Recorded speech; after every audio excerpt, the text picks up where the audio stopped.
Agidifo ene wono ya den kwapa Jesus Christ doye ene ntidane da nyina wonam na dom no tumi so ede ne nsempa no eyen adechi ene adesaye momma ye nyina mfa aseda eni kabia ema ahimuhene ewurem ewurade sanse na doye no eda so kitaye ebedu sampempensuyi na ewugidi na brehim se de wofedma pase no wobekwa wie onkunimdim de amaye ne sa so nti na yesre Kristo na dom a dan da nya ododom ye ne se ne da so onfa medom ye na omedi anim ewo ye de suade ne mu na wo ma me ne matiefuo nyina ehumu ne ntiase ene ahoɔden a ɔde bɛbɔ yasene ama nsempa na ɛba no yɛbɛtumi agye na wɔn nkasa tintimi ase wom yɛgyina pinti ɛmfa ho sɛ de sitie biara anakodi sitie biara na mmom wɔde akɔkɔ akɔduru awieye ne nkunimbo no yɛnsa ka ɔyɛ agye nkɔpa Yesu die mu amen. Amen. Na mefa kwanya so tia achia matiefo nyina. Mefa kwanya so achia matiefo nyina. Afese de da na nyameta aka no. Onua baabia yadom ade audio so nyina akogu YouTube ade amaye. Ya wo de kogu internal channel. Ya se ukosachi a obehu. Nti no onyankopon ehu yemobɔ na bre yaduru mu no. Wakra na aduane no enye fufuo ene enye mutuo enye banku nya pesie wakra aduane ene nyakopon asem nti mo mbie mfidi the word of God no yemfa ma okra no na me no mienu anya nkwaje a oni awieye no yade nyame ase abaya bre kakra ni na yesua bibia anade sua dia efa se there is persecution or tribulation before rapture. Na yesua ya ma Awurade Nyankopɔn ema yemu ntiase na ne de nyame de mai ne se odofonom se persecution bedi kan ba o se rapture beba o ebani se ye de da se maame awo na ye nua no no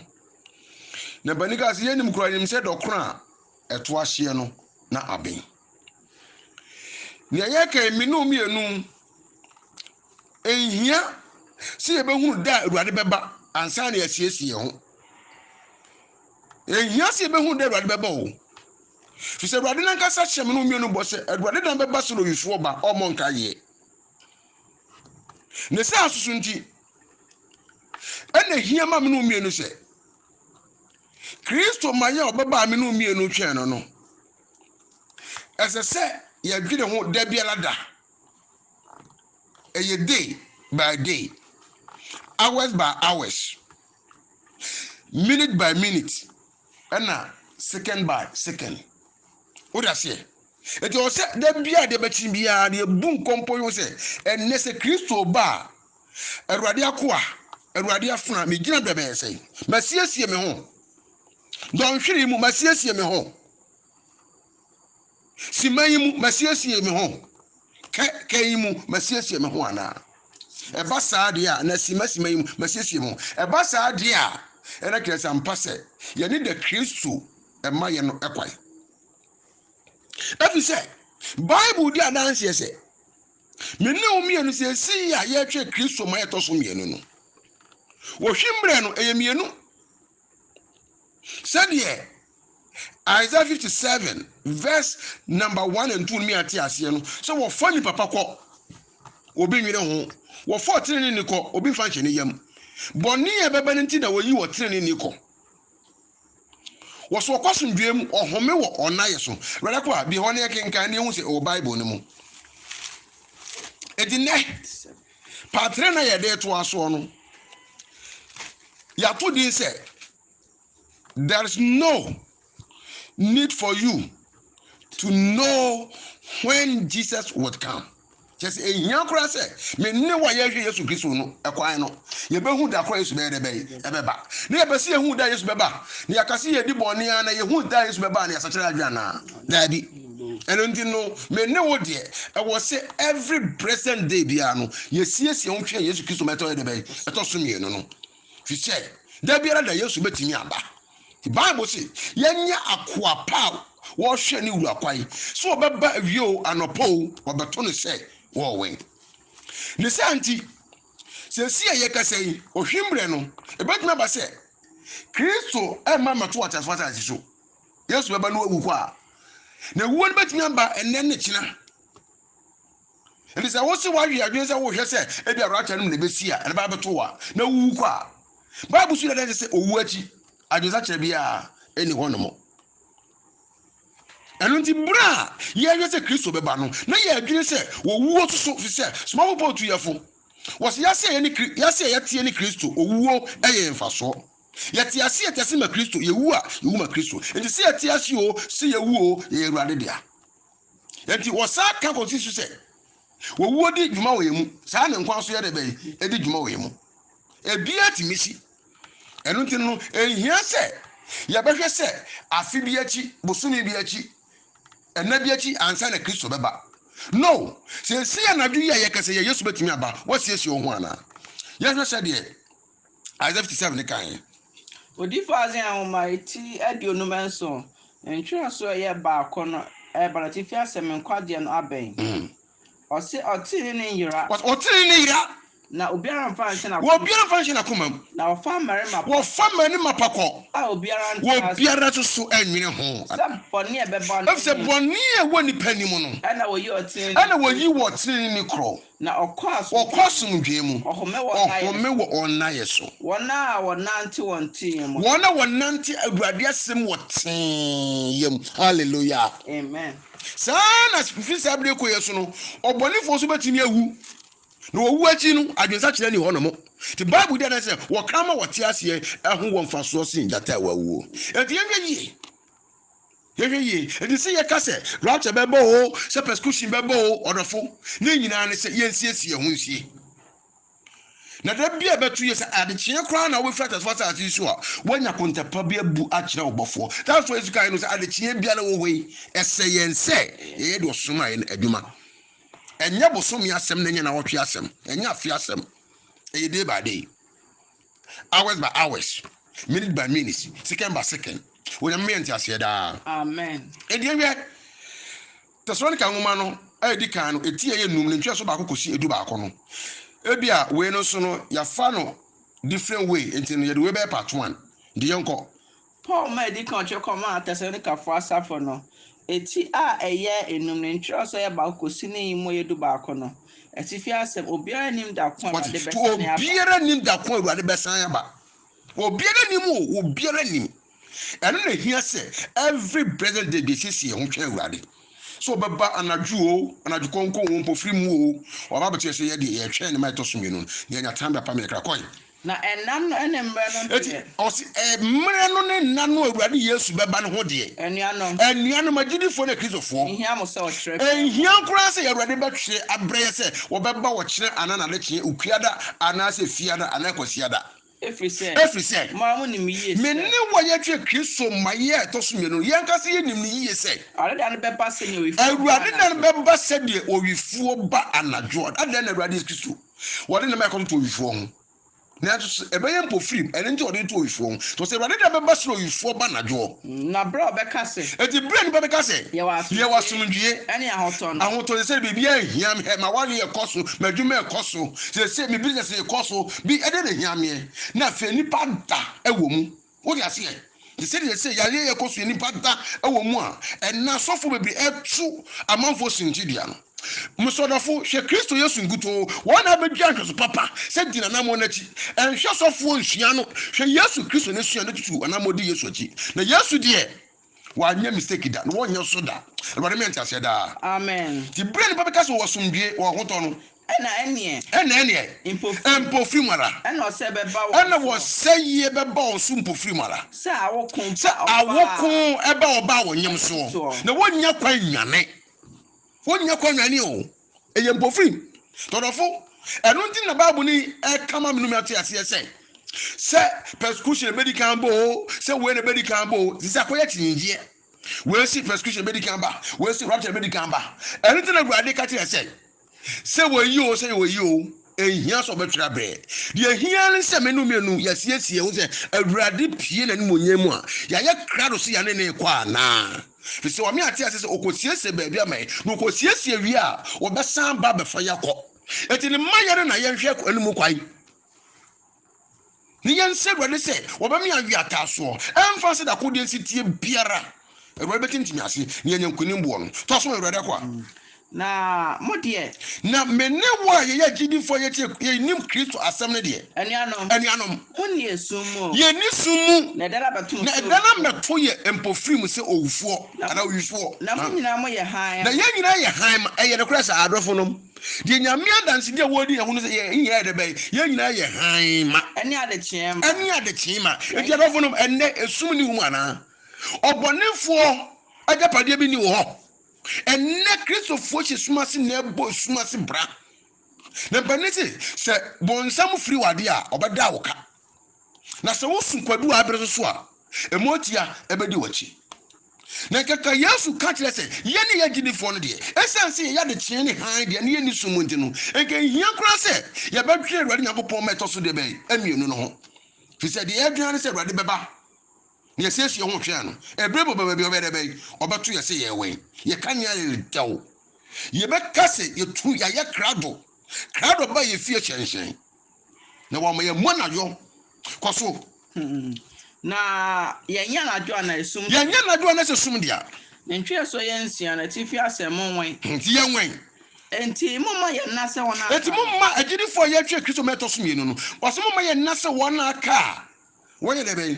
wona aka no na emom mumma ye wen mumma ye wen na ye ni enna na ye ni na ho efise wona odada na wo mo dane danajo na wona obrobro na jo na ye ne ya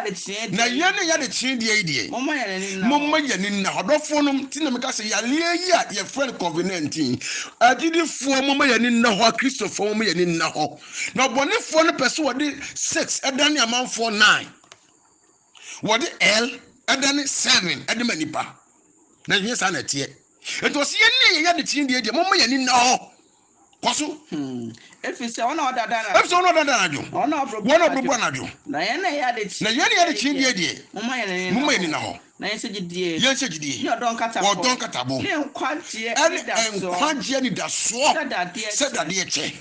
efise Nyankopɔn yi na mabufu onyame ani amabufu na mom oyi yense ye na Lord Jesus Christ nti ye menya nkwagye hallelujah eti asiesie se nkwagye Kristo de bre no ya krado se yensa beka na fise wo kan 1 John chapter 2 verse 25 no was eba wa se ye ne da nkwa hallelujah amen. When I say I've been one the China design, say Christo Pia, a bravo baby, I ready say and quite ready and more yet that.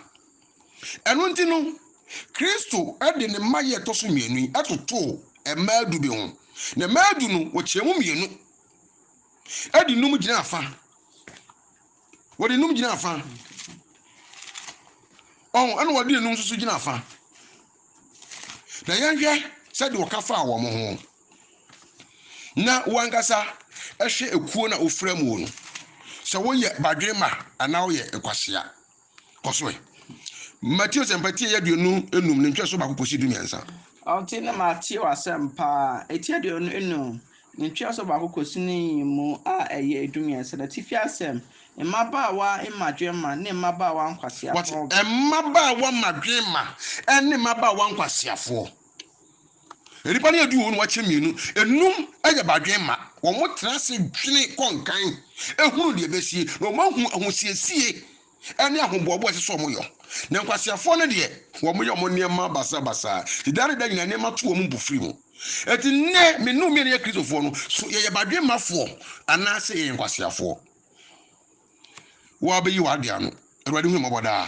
koso ena wode osoro ahini ne beto ena Kristo Yesu no anka said osoro ahini ne to ebaba wadu bi ho a otase won kan won nyina tase won nka nyom nyina botai ba akose won kwakohia yefro efadi se okohia yefuko that's it na wo munum ye nkwasea na emunum emaba wadu emunum ye nkwaseafo enum so ye madwema emunum so ye madwema na nkwasiafo no fa won kanea no nkwasiafo no fa won kanea no amfa ngu wo ma mfa crazy anka ho na madwema no fa ngu egu tuamu eka won kanea no badwema no de wo mo fa kanea no yeah crazy wo mu no eno mo sa adwene konkan se da bi ayefo no ye ko no ye nimbre ko a ayefukunu no ebeba ɛno nti si anhwɛ yie na sɛ crazy kakraa bi ɛna wɔyɛ kanea no mu a ɛbro bɛpie no na yɛ crazy no asa ama kanea no dum ɛno nti yɛnsa mfa crazy foforɔ ɛyɛ extra ɛnsi akyire ɛwɔ galo mu na so wɔkyɛ mpo na so ɔma ayɛ a na kanea no dum a yɛde ɛnwo na esi akyire no agu kanea no mu ti maba wɔn dwe kɔnkan to ɔmo de ɛnwo foforɔ ɛsɛ si kanea no akyi na ifukuru no ɛkyɛre yɛ no na ayifukuru no kyɛre wɔyɛ yɛka no kanea no ɛyɛ nyame asɛm de obiara te bi o na wɔn na egum no yɛ de bɛyi hon konkron Holy Spirit that is why yesu kan wɔ Romans chapter 8 verse 9 so obi ni Kristo honhom a na wonye ne dia sɛ yesu Kristo honhom no nti wo mu a saa honhom aba no kora na nipa soma ne kɔda nkwa mu no wotimi yɛ de bɛyi ɛnso ndi asɛm de obi ate na Bible say enye mratefoɔ ne atenenefoɔ na mmom na nsodifoɔ ɛno nti na Matthew chapter 7 verse 24 no yesu ɛsade wɔsɔ ahini no to enipa kuo mienu bi ho sɛ wɔsɔ ahini no ɛte sɛ wɔn na wɔte Nyankopɔn asɛm no na wɔde asɛm no bɔ bra no wɔte sɛ ɛdan a wɔtii no wɔbotan so esu kɛseɛ tɔ mframa bɔ ɛbɔbɔ aba anhwe asefiri sɛ wɔtoo no fapem no ɔbotan so na wɔn ma te Nyame asɛm no wɔn nyɔ no wɔte sɛ wɔn no wɔde bɛyi wɔto wɔn aban ɛwɔ anwea esu kɛseɛ tɔ mframa bɔ ɛbɔbɔ aba ɛhwe ase de bubu pasa afiri sɛ wɔsi no wɔ anwea mu na Nyame nkonkron so nti mu a asɛm there's no need sɛ wobɛtumi adi soɔ that is why Yesu Kristo kɔ so no wɔka kyerɛ asuafo no sɛ mammo nkɔ na montwie nkɔgye sɛ hɔn nkonkron no ɛbɛba mo so ansa na hɔn nkonkron no ba ɛne na bɛma mo ahoɔden na moatumi ayɛ madansefoɔ adi me nsɛm a mede ahyɛ mo no so ɔwɔ sɛ sitie deɛ sɛ bebree wɔ kanea no na bia nipa te asɛm no wɔsɔfo kora gyina waka asɛm no but asɛm no hɔn nkonkron nyɛ dɛ bɛyi ɛnti ne mu tifasoɔ biara ma so na wo ka Yesu bɛ so obu ya wɔsi hwɛ obi fa aba hodoɔ ɛnan kogu yɛ ebi kogu nkwa nkyɛn ɛnam aba bɛto sɔe ebi kogu nkasɛɛ no miamia no anso aba ebi kogu aboɔ so na dɔte ni wopi efifi yɛ na hyentɛm na aba hodoɔ na baako pɛ ne yɛ yie ɛno na kogu asase pɛm ɛno na wɔde hɔn nkonkron ɛma wɔn mo na hɔn nkonkron no so seed no eti enya fapem ɛwɔ hɔn nkonkron ko de tumi mu eti ɛso aba ɔha ne aduasia eti yɛ ka kanea asɛm a kanea no deɛ obi awobi Nyame asɛm obi atimi tibi na mo susu konkon yɛ de gi asɛm no na wo konkon na bɛboa yɛ ami atimi adi Nyame asɛm sɛ de suafo no yɛ no ɛno na aka su konkon no bi ma otimi fa bɔne nkyɛ asɛm de wate deɛ na nso so ne yɛ no ntimi nyɔ enti no da bia obi yɛ wade na yɛ wo mu na obi a wodi yɛ so ne mu no ɔnkɔ heaven ɔn tɛ sitie de wɔ honhom aba ne wɔ honam aba kɔsoma me ɛbrɛ ne nti na wonani ekumi na wose ebra ayifukuru no kyere o mani kumi na odi dai na da suo mu no wote entiamu wote ene bi wo da suo no mu se hwe ayifukuru no ibo mo mfia di nkosia no ɛna maba wɔn nyinaa so ɛna maba wɔn edu no kwasiafo no ne badwemafo no nyinaa so keka wɔn kanea na kwasiafo no ka kyerɛ badwema no sɛ na kwasiafo no so ayɛ wɔsɛm sɛ no wɔn kanea ne dum to wɔn ka kyerɛ badwemafo no sɛ momma yɛ mongo no bi na yɛn kanea ne redum na badwema no bua sɛ dabi o ɛnso yɛ ne mo hɔn konkon na wɔ yɛ mo yɛntimi nyi mfa ma what I say yɛntimi nyi mfa ma ɛna afɛgye so no so obi ayɛ wade na ade bɔne bɛkyɛ no wone obi wasɛm a ɔsɛ ɔkɔ na nkɔsiesie obi anyame nkonkon mu no danda nyina wɔdadwene ho sɛ si anada me bɛda anadwo me bɛdan awurade ɛde ne ba ɛma me ne wo ntimi nkorɔ na fo hwɛ so no obi wɔ nsɛm ɔno obi ɛwasɛm antempa no ayɛ dɛ bɛyi ɔkɔsiesie sɛ wafom a ntempa no ano apakyɛw ti danda nyina no wɔn nkonkon yi ne ntan ɛwade nyina mu sɛdeɛ 1 John chapter 2 no verse number 27 no me yɛte aseɛ sɛ wɔn na nyame nkonkon ne ngosa no wɔn so no deɛ wɔn nkonkon te akyerɛ mu nti ehia so bi kora dɛ bɛyi ɛkyerɛkyerɛ wɔn mo dena nyame nkonkon ne prompt wɔn eti wɔn ma wɔ bi kora mɛka ne mfom so ankyɛ no tempa na nkonkon no ayi akyerɛ no na wapa nyame kyɛw ti dɛmu no na wɔsiesie no ho wɔn ho sɛ sitie but enkwasiafoɔ no deɛ obi yɛ adeɛ ne hyɛ mu na yɛ ne ya This was Chanya Madeno, a could do baby a fed you won't know money. I feel not some cockle see. No, the Bible says, a yakon top or buffos. All this it was a fool when a mom can hear the bay, a doom ye, it was sorry, no, not can hear a doom. All this dear, Cosso.